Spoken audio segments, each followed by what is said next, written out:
Dans cette vidéo, nous parlerons de la composition centésimale massique, la formule empirique et de la formule moléculaire.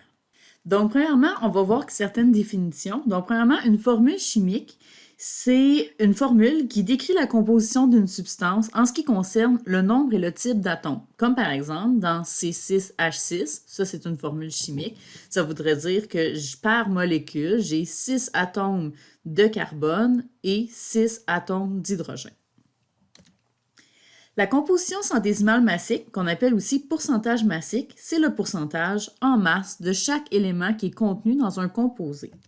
Donc, on pourrait le définir avec la formule suivante. Donc, la composition centésimale massique, ça va être N, qui est le nombre de molécules de l'élément dans une mole de composé, fois la masse molaire de l'élément, divisé par la masse molaire du composé, fois 100. Donc, on va voir tantôt comment on peut appliquer cette formule-ci. Donc, on va commencer par un premier exemple. Donc, l'aspirine a la formule moléculaire suivante, C9H8O4. Quelle est la composition centésimale massique de chacun de ces éléments? Donc, ici, en fait, on va commencer par trouver la composition centésimale massique du carbone pour notre molécule ici de C9H8O4. Donc, pour la composition centésimale massique, ici, je vais simplement mettre pourcentage de carbone, mais on se souvient que c'est le pourcentage en masse. Ça va être égal à, on avait vu à la page précédente la formule qui était ici, donc le nombre de moles fois la masse molaire de l'élément divisé par la masse molaire de composé.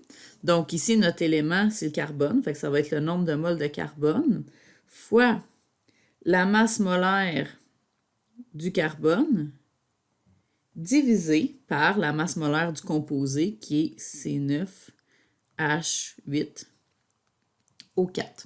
Et tout ça, pour avoir un pourcentage, je vais simplement faire fois 100.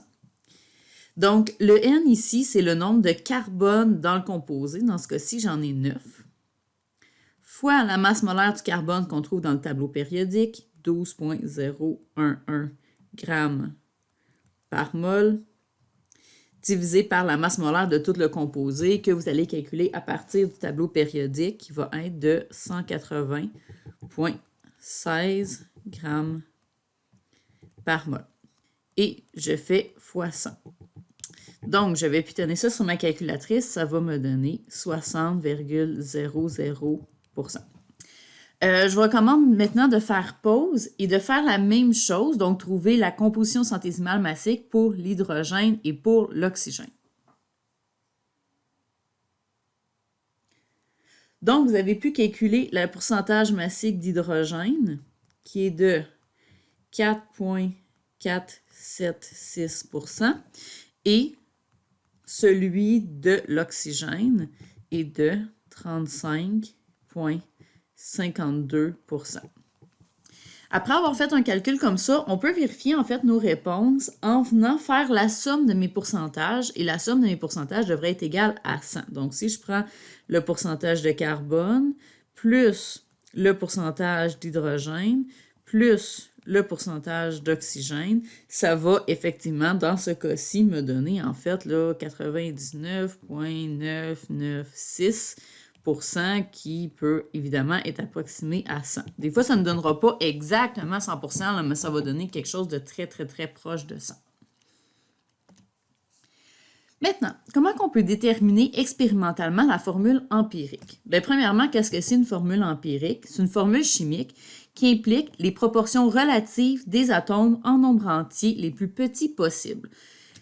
La formule moléculaire, c'est une formule chimique qui indique le nombre exact des atomes qui composent chaque molécule. Donc, pour bien comprendre la différence entre formule empirique et formule moléculaire, je vais vous donner quelques exemples. Comme par exemple la molécule d'eau. La molécule d'eau, on sait que j'ai exactement 2 atomes d'hydrogène pour 1 atome d'oxygène.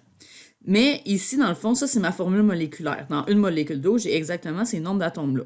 Mais étant donné que ici, je n'ai pas de dénominateur commun à chacun de mes indices, bien, je vais avoir exactement la même valeur pour la formule empirique.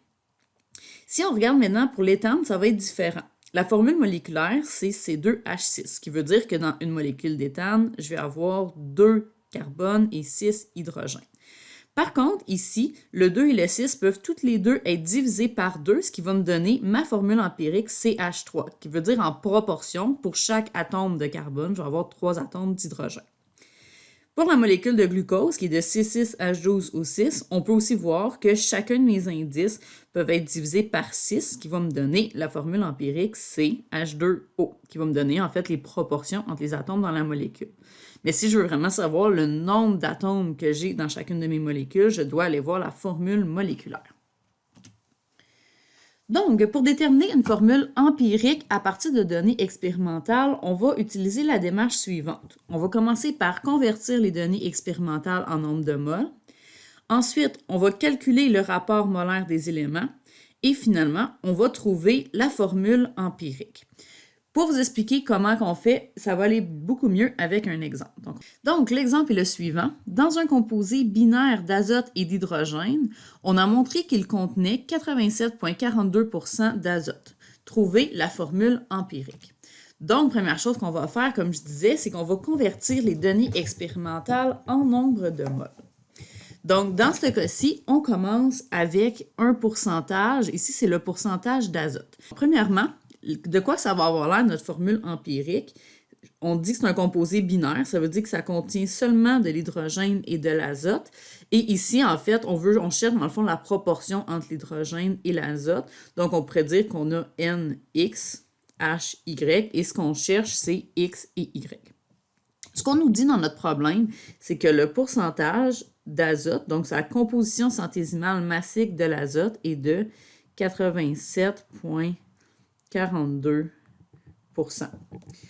Dans le cas ici, j'ai uniquement de l'azote et de l'hydrogène dans mon composé. Donc, la somme de tous mes pourcentages là, de mes deux atomes dans le composé devrait être égale à 100. Donc, je pourrais donc dire que le pourcentage d'hydrogène va être égal à 100 moins le pourcentage d'azote qui est de 87,42, ce qui va me donner 12,58 % d'hydrogène.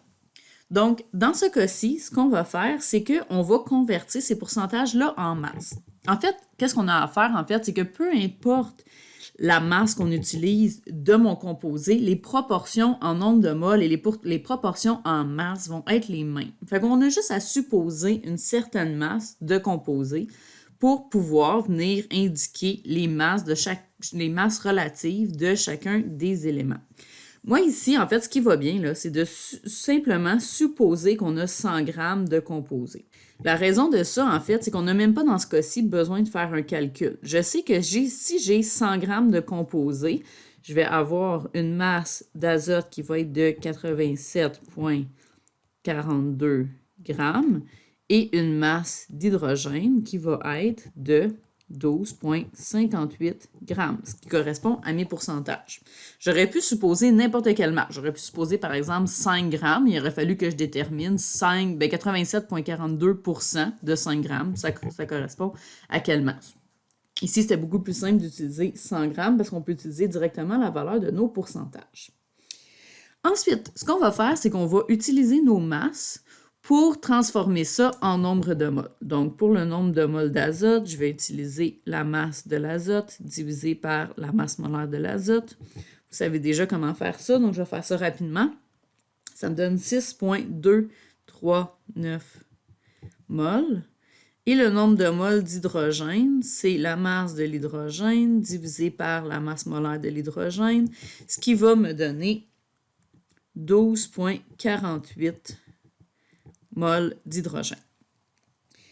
Donc ça termine ma première étape qui était de convertir les données expérimentales en nombre de moles. Donc j'ai trouvé le nombre de moles d'azote, le nombre de moles d'hydrogène.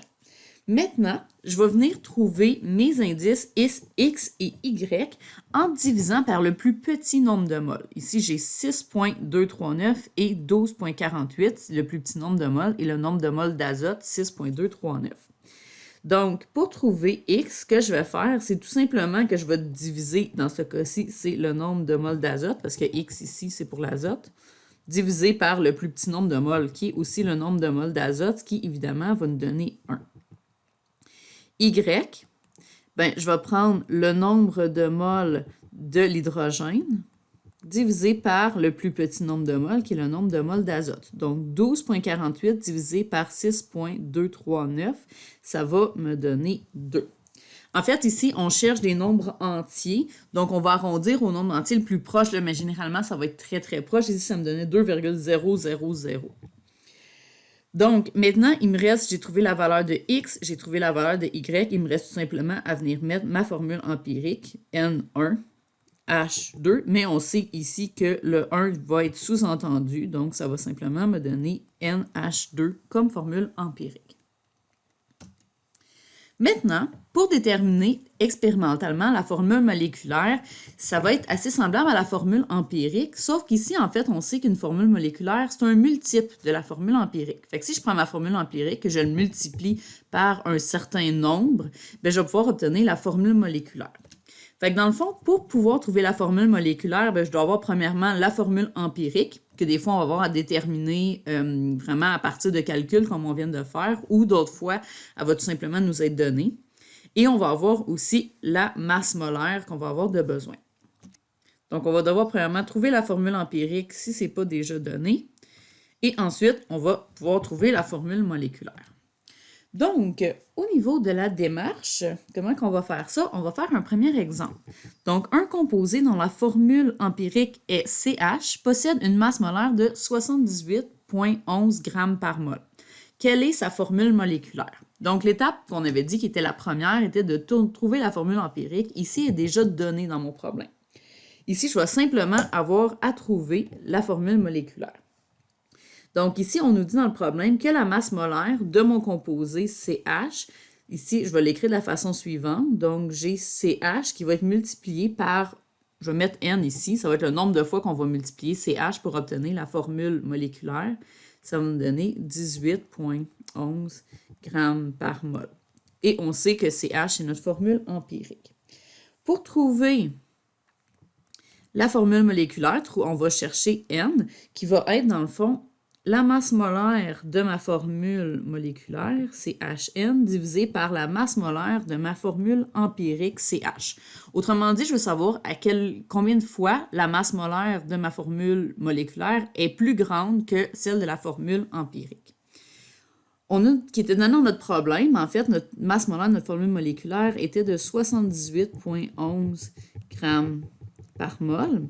Celle de la formule empirique, ça va simplement être la masse molaire de CH qu'on va trouver avec le tableau périodique qui va me donner 13,019 g par mol. Donc, je vais diviser par 13,019 g par mol. Donc, 78,11 divisé par 13,019, ça va me donner 6,00 qu'on peut venir évidemment arrondir à 6.